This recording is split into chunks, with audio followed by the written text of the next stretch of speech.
Today we're going to look at a section in Genesis chapter 24.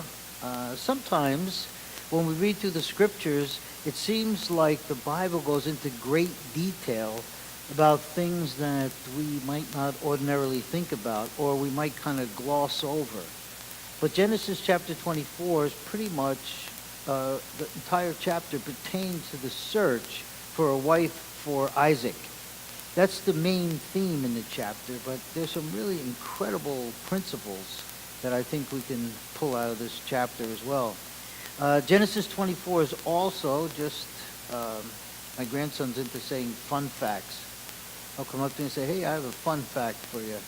So a fun fact about Genesis chapter 24 is it is the longest chapter in the book of Genesis.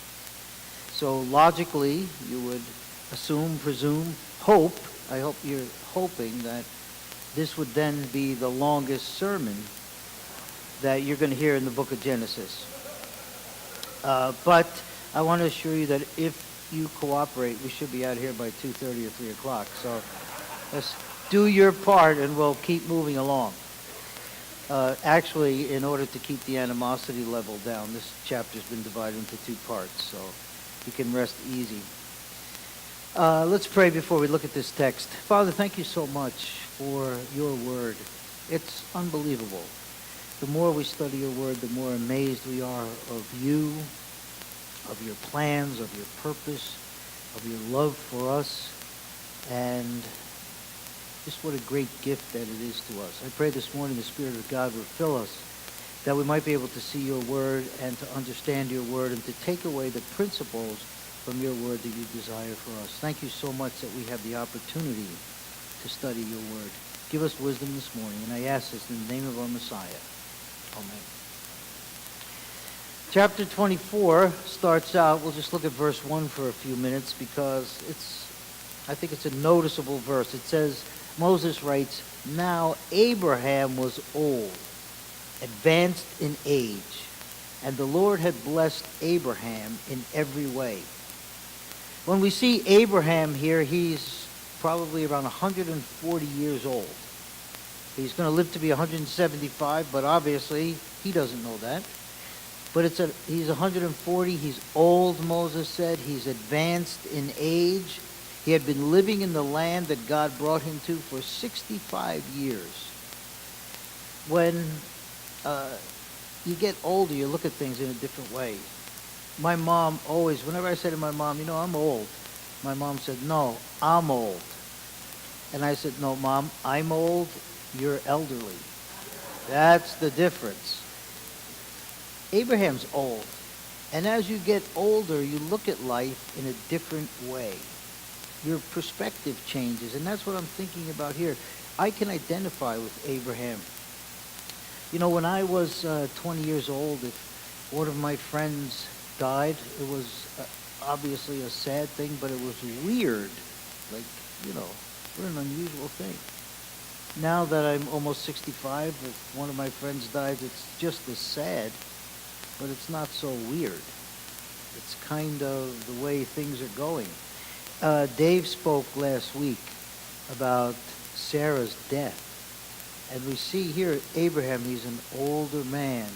His spouse has just died. And here he is probably thinking about his life and his mortality and thinking about what's going to happen and what's going to come in the future.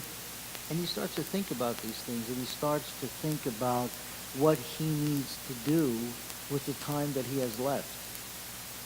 I've had a couple of my friends pass away in the last couple of years, and I see that some of these guys really didn't prepare well. Their wives had such a horrible time. They didn't know any of the passwords.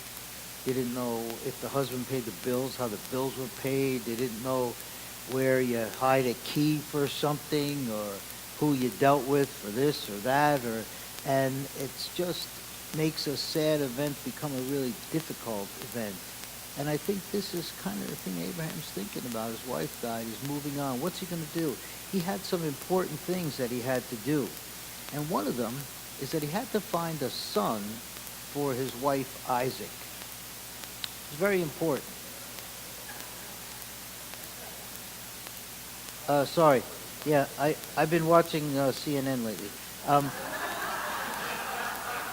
I know, that's really bad. I'm sorry. This is why I don't usually say the first thing that comes in my mind. Anyway, he's looking for a wife for Isaac. Thank you. At least you're paying attention up to this point. That's pretty good. I'm not judging anything. I'm just... This was an important thing to him because his son was the son of promise. Son was the son of the covenant. His son was the proof of God doing what he said he was going to do. And Abraham's thinking about these things. So he wants to take care of this, but he has a very special plan. In verses 2 to 4, this is what Abraham tells his servant. It said, Abraham said to his servant, the oldest of his household, who had charge of all that he owned, please place your hand under my thigh, and I will make you swear by the Lord, the God of heaven and the God of earth, that you shall not take a wife for my son from the daughters of the Canaanites, among whom I live. But you will go to my country and my relatives, and take a wife for my son Isaac from there. A lot of people believe that the servant Abraham's talking to is Eliezer. If you remember Eliezer from chapter 15, God is telling Abraham, I'm going to bless you, I'll make you great, I'll make you wealthy. And Abraham said, hey, that's terrific, but, in essence, like, kind of, what does it matter? Because Eliezer, my servant, is going to inherit everything anyway. I don't have a son. So Eliezer had been his faithful servant through all these years, and people believe that it probably was Eliezer. It says the oldest servant. But the word oldest is used here not only means the oldest physical person, but it could mean the person who's in charge of things. And that's obviously what the explanation says, his oldest servant, the one who was in charge of all he owned. Abraham called the most important person in his household and said, I want you to come here and make me a promise. He said, don't get a wife for my kid from some of these local girls. I want you to go to my country, to my family, and there I want you to get a wife for him. And you think about the situation. Abraham is living in the land of Canaan. Most of the inhabitants at that time were the Canaanites. Remember, Canaan was people that was cursed after Noah. They were very immoral people. The archaeology that we discover shows how immoral the Canaanites were. And Abraham was concerned because this son of promise was not to marry one of these local girls, not only because of the immorality, but Abraham was afraid that he would start to pull him away from the one true God. And this was the son of promise. This could not happen. Mixing these two peoples would be a horrible thing.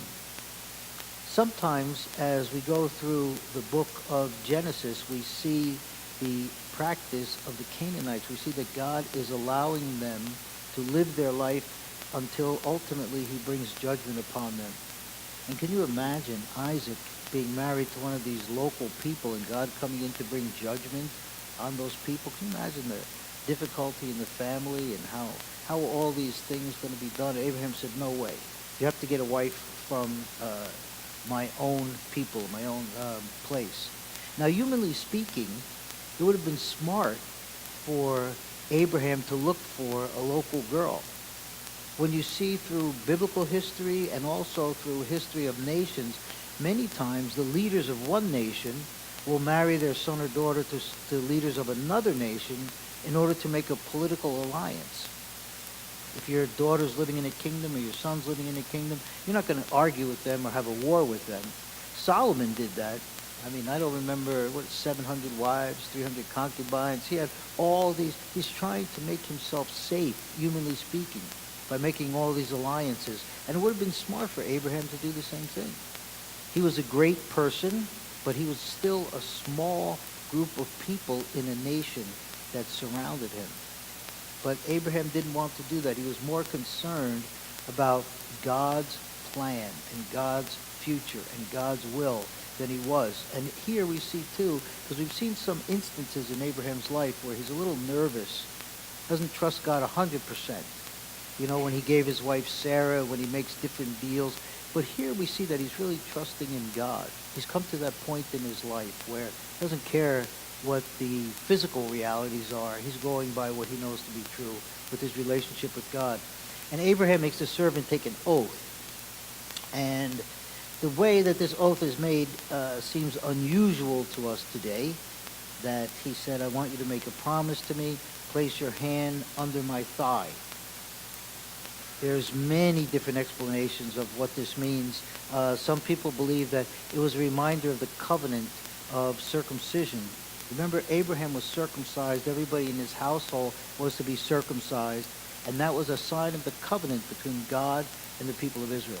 So some people think that that was a pointer to that. Some people think that it was a picture of the future descendants of Abraham, that he was making this solemn promise because he was going to be representing all the descendants that were to come.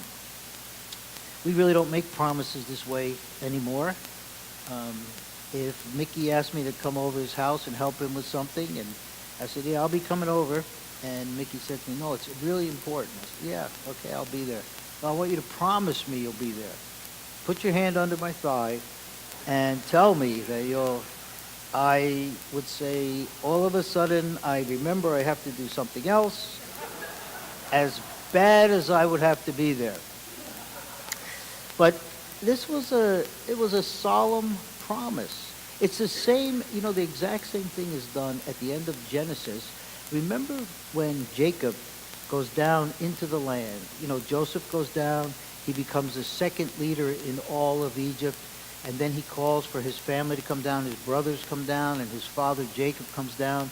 And Jacob is old, and Jacob is getting near the end of his life. And Jacob says to Joseph, I want you to promise me that I will not be buried in Egypt. I want to be buried in Israel. And he says, put your hand under my thigh and promise me. It's a solemn promise, a solemn oath. Abraham wants a servant to say, I want you to do exactly as I ask you. And in verse 5, we see the response of the servant, which shows his concern, which I think is legitimate. In verse 5, the servant said to him, suppose the woman is not willing to follow me to this land. Should I take your son back to the land from which you come?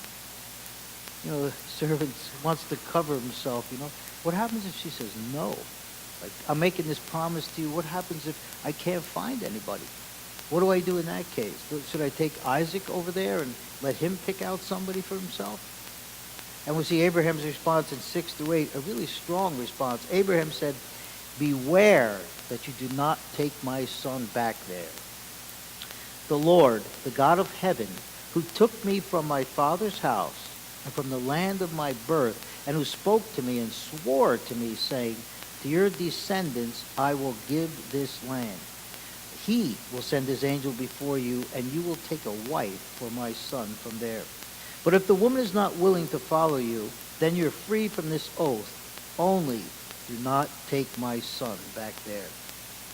He says to him, listen, Isaac is not to leave this land no matter what. And he gives him the reason why. Because God promised the land would be given to him and his descendants. And he wanted Isaac not only to have a wife, but to have the right wife. Abraham was fully confident that God would provide a wife for Isaac. But the servant, he understood the concern of the servant. He said, listen, this is what you're going to do, but if it doesn't work out, don't worry about it. That's really what he's telling him. But Abraham knew it was going to happen. Abraham didn't want Isaac out of the land because that land was given to them. And I know today many people do not see the scriptures as a valid document or a true document or a binding document. But when we talk about the controversy in the land of Israel and who owns what, this is almost the beginning of time. And God promised that land to Abraham. And he made the same promise to Isaac.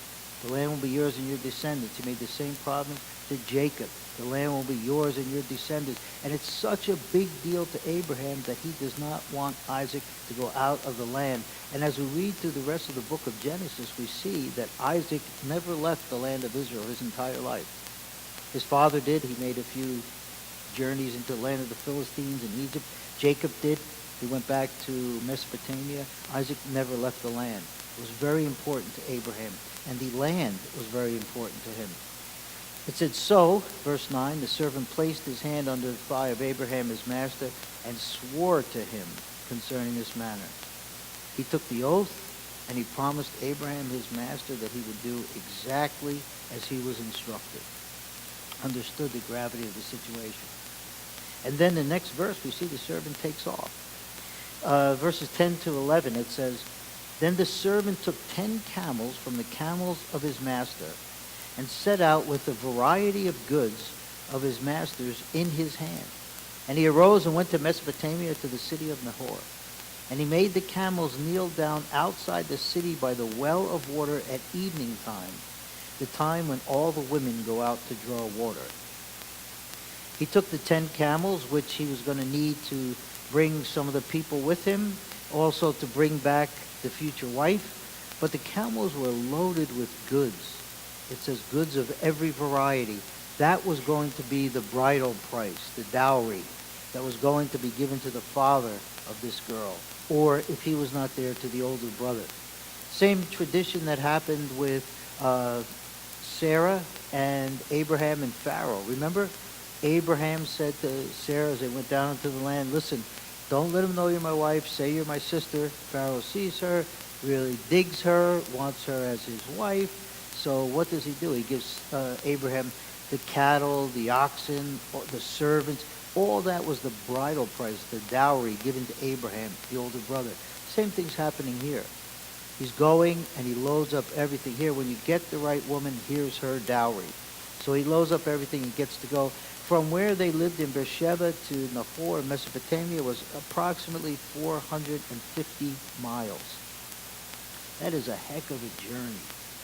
I mean, you're talking months and months, very pre-cell phone. Who would know what happened on a journey like that?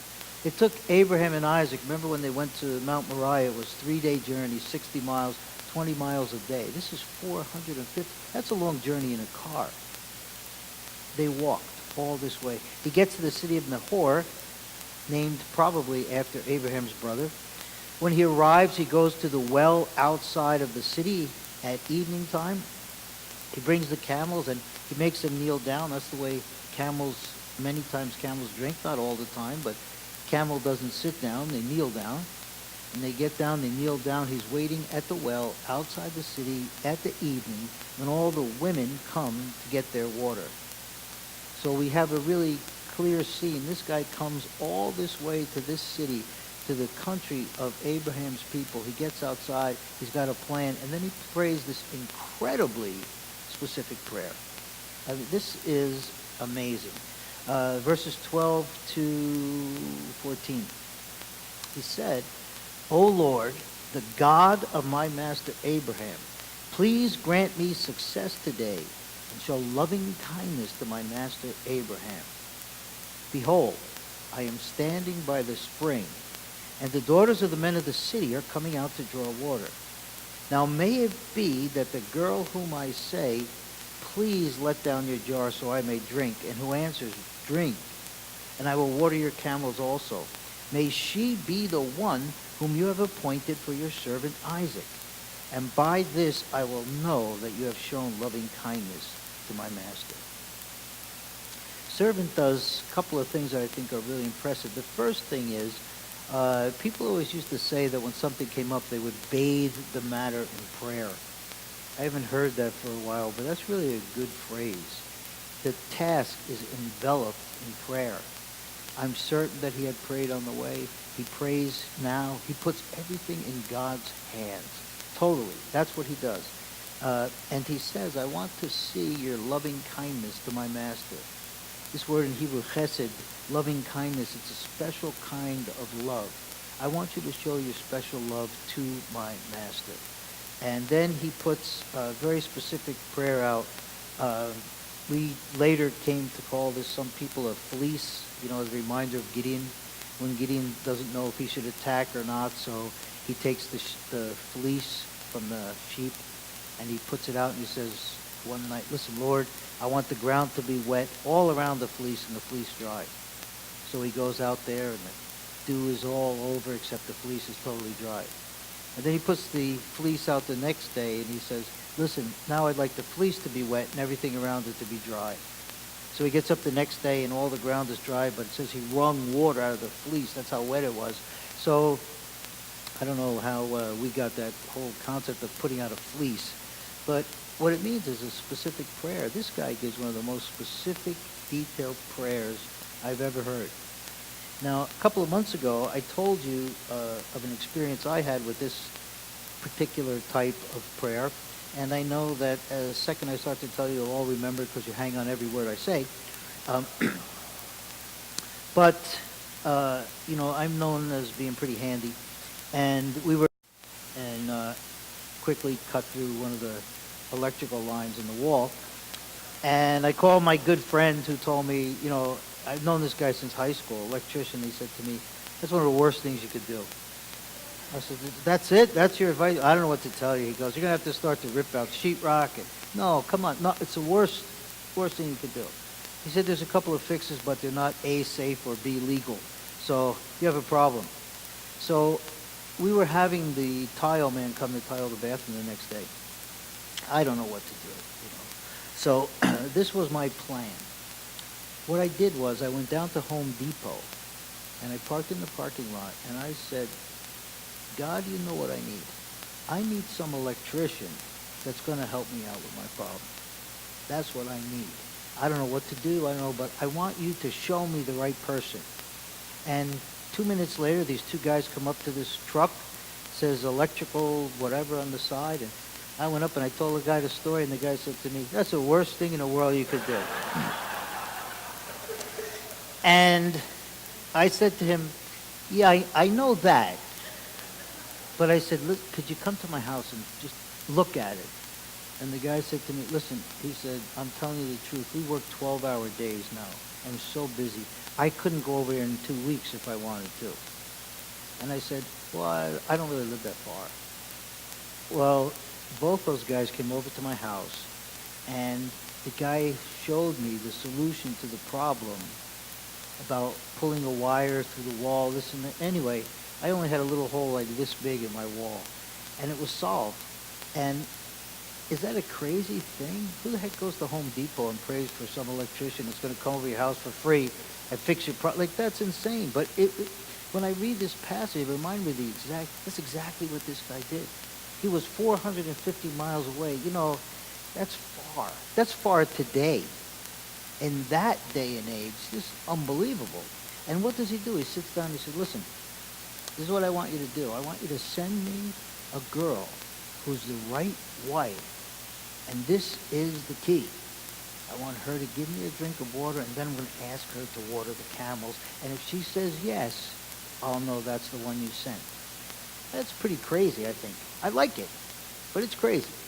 So this is what he does. And, I know in reading, I've read different commentaries about this, and some people said, that's not the right way to pray, or blah, blah, blah, and when I was younger and I knew everything in the world, I might have agreed with that. But as I get older and I know less and less and less, I always thought you hit a certain age and things fell into place. I realize now you hit a certain age and things just fall apart.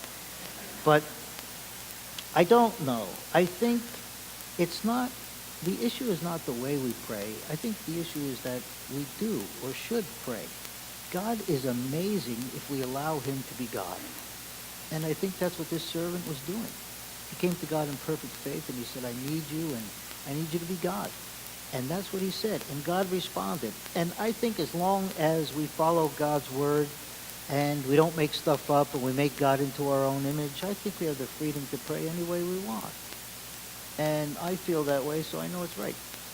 So he goes through all this. He's sitting out there. He prays this prayer, and it says, verse 15 to 16, listen, before he had finished speaking, behold, Rebekah, who was born to Bethuel, the son of Milcah, the son of Abraham's brother Nahor, came out with a jar on her shoulder. The girl was very beautiful, a virgin, and no man had relations with her. And she went down to the spring and filled her jar up and came up. Notice Moses writes, before he had finished speaking, before the prayer was done. That's pretty cool. I like that, He doesn't even finish, and here comes the answer to his prayer. The exact answer. while he's still praying. He sees the girl, and we know who she is. She is Nahor, Abraham's brother's granddaughter, Abraham's grandniece. Now, the servant doesn't know that, but Moses tells us. But remember what Abraham asked? Somebody from my country, from my relatives. This is grandniece that comes up. While the servant is praying with her jar on the shoulder, it says she was a very beautiful woman. Moses describes her as a virgin, and then says no man had sex with her, which to us seems a little redundant.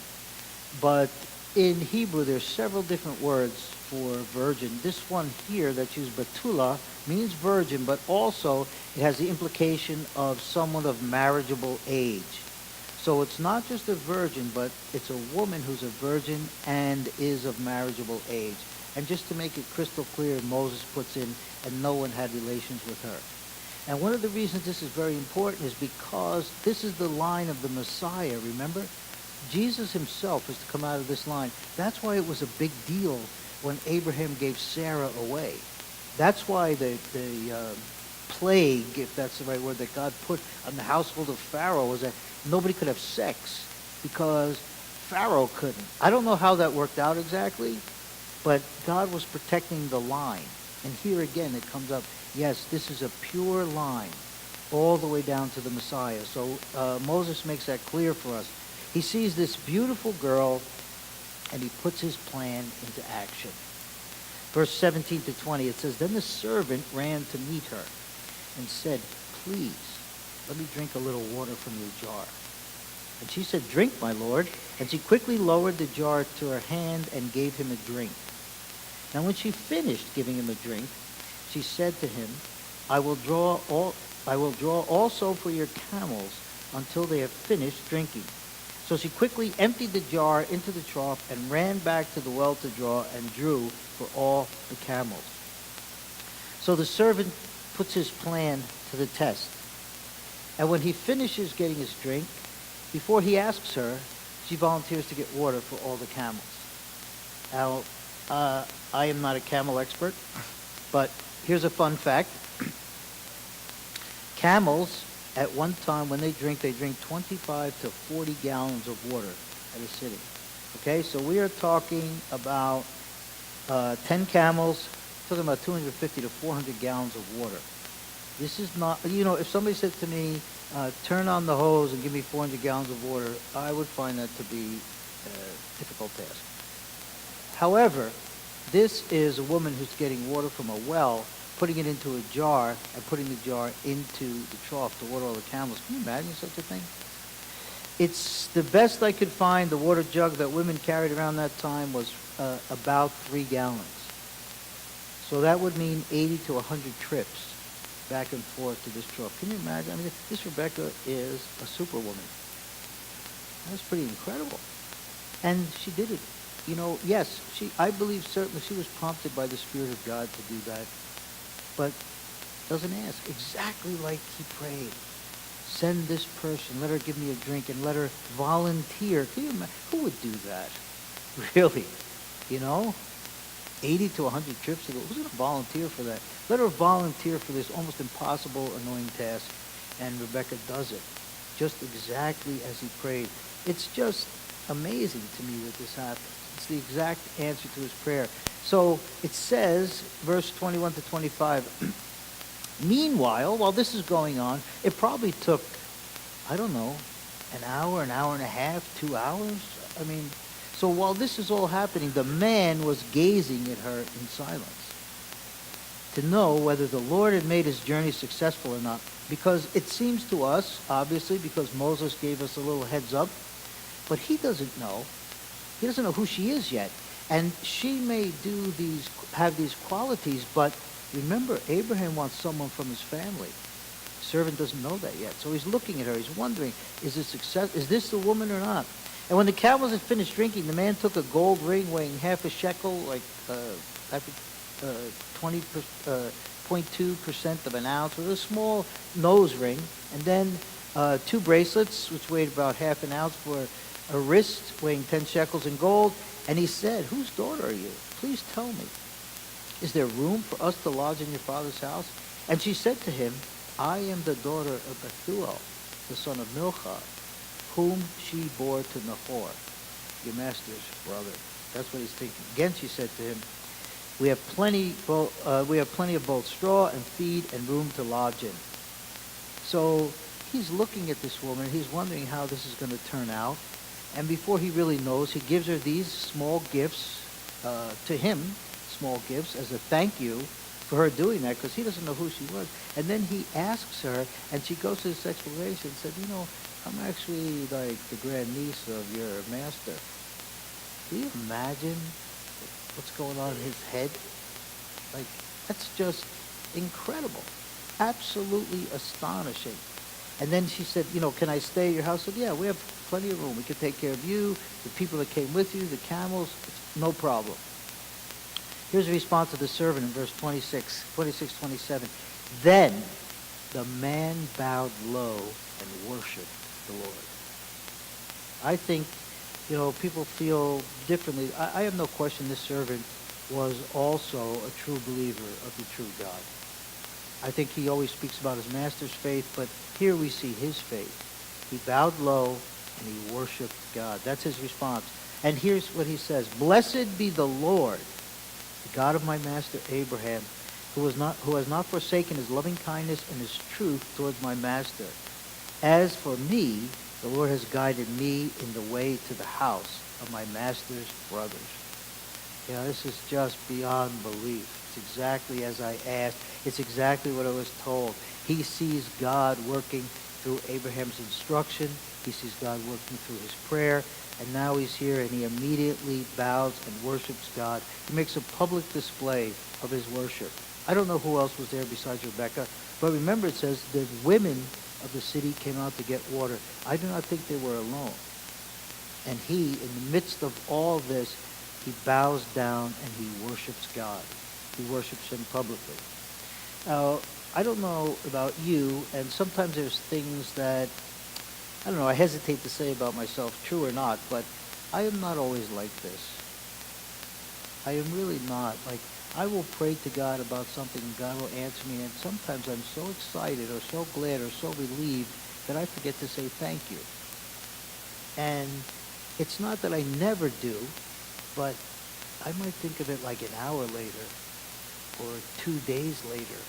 I'm sometimes just so relieved at things and it sounds stupid to really say it, but that's how it is for me sometimes. This guy is not like that. If I had been one of the 10 lepers that Jesus had healed, most likely I would have been one of the 9. I know me, the next day I would have been coming back saying, hey, did you see where Jesus went? I forgot to say thank you. I don't know did he go down this way or I got to go find him. But this is not always my initial reaction. Sometimes it is. But sometimes I'm just overwhelmed with relief. But this guy, he sees God's hand directly in something. His immediate response is to say thank you. Incredible. And he bows low, he worships, and just an incredible man. Rebekah then goes home after all this happens, brings the news. It says 28 to, let me get the right number here, 31. It says, then the girl ran and told her mother's household about these things. Now Rebekah had a brother whose name was Laban, and Laban ran outside to the man at the spring. When he saw the ring and the bracelets on his sister's wrists, and when he heard the words of Rebekah, his sister, saying, this is what the man said to me, he went to the man, and behold, he was standing by the camels at the spring. And he said to him, come in, blessed of the Lord. Why do you stand outside, since I've prepared the house and a place for the camels? Laban hears the news, gets the house ready, and then he goes and gets the servant and says, listen, everything's ready. Just come back. We want you to come. He calls him blessed of the Lord, but in this particular case, it doesn't necessarily mean that he was a believer in the true God. Nahor, all of Mesopotamia was a polytheistic society, and I think that he's kind of, greeting this guy in a way that he would appreciate. Whatever God you serve, it's kind of like, sometimes you go to an event now, now let's take a minute, you can all pray to whatever God you particularly like or whatever. And And I think that's what he was doing. He's just honoring him as a guest. Look, blessed of the Lord, that's your God, right? Yeah, it's good to see you, and brings him home, takes care of everything. And then it says in verse 32, 33, so the man entered the house. Laban unloaded the camels, gave straw and feed to the camels, and water to wash his feet, the feet of his men who were with him. So Laban takes care of him with all the social customs of the day, feeds his animals, washes his feet, gives water for the servants and everything. It says, but when the food was set before him to eat, the servant said, I will not eat until I have told my business. And Laban said, speak on.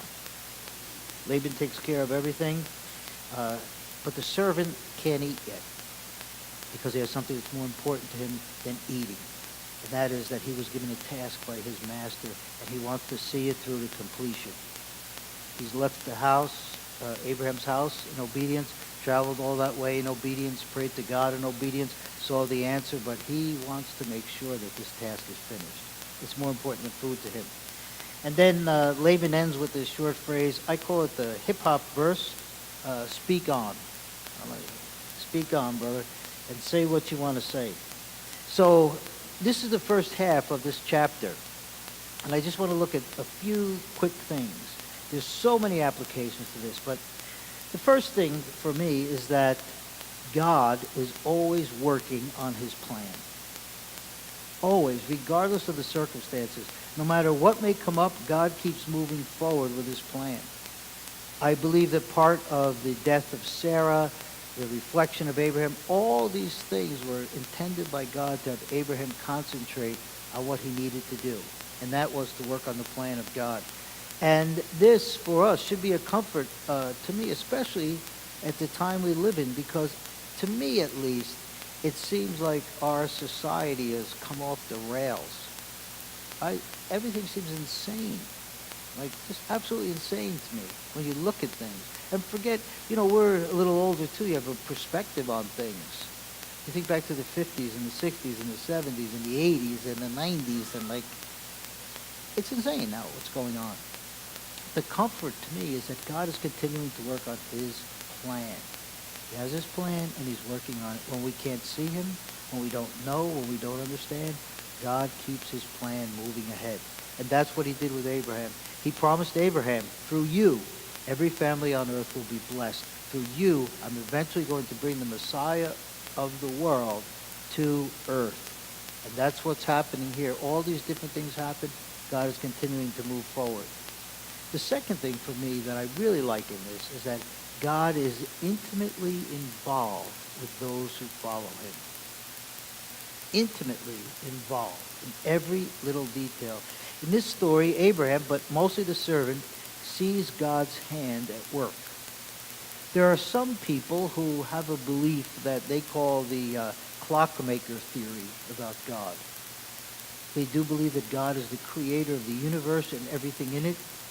But the theory goes that God created everything, and he's like a clockmaker. He wound up the clock at the beginning of creation, and he set it aside, and he lets it run out. That's it. Creation's going. It's on its own. This passage so speaks against that idea of God setting things in motion and leaving. No. God sets things in motion, and then he is intimately involved with every detail. And I find that really comforting. Do you ever think about God is intimately concerned and involved with every detail of your life? And that's what Jesus said. Remember he said, I'll never leave you, I'll never forsake you, you're not alone. Never. We're never, ever totally alone. We're never out of God's thoughts. We're never out of God's mind. God is involved in every aspect of our life. We talk about having a personal relationship with God when people come to faith. That's what we talk about, that we're outside the kingdom of God. We realize that we are sinners. We need to have our sin forgiven. We come to realize that Jesus came to earth as the God-man and took our sin on. So the judgment for our sin is placed on him. Now we enter into the family of God, and we become the children of God. And we have what we call a personal relationship with God. This is part of the personal relationship with God. He is intimately involved in our lives because he loves us and we are his children. And the last thing here is that God hears and answers the prayers of all those who do his will. This is one of the ways that we know that God is involved with us, through prayer and through the answer of prayer. You know, we prayed specifically this morning for Jeff and for Bob. We prayed to God. I would bet you that if we went in this room, there's not one person who could not tell a story about how God has answered a prayer in your life.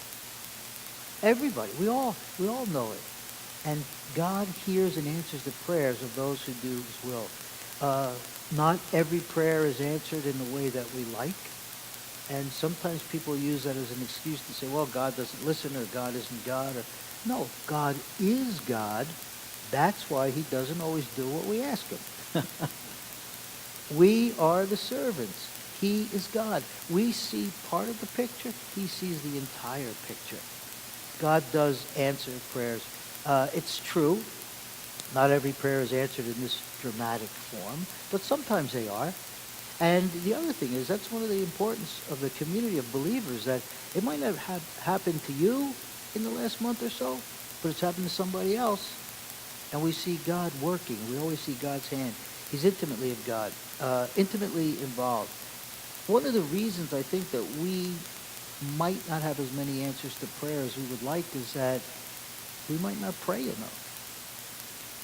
I think that might be the problem. You know, why doesn't God answer more prayers? Why don't we pray a little more? See what happens. Incredible story, though, this story of Isaac getting his wife. Encouraging to me, God's working his plan all the time. God's intimately involved with his followers. And God hears and answers the prayers of those who are doing his will.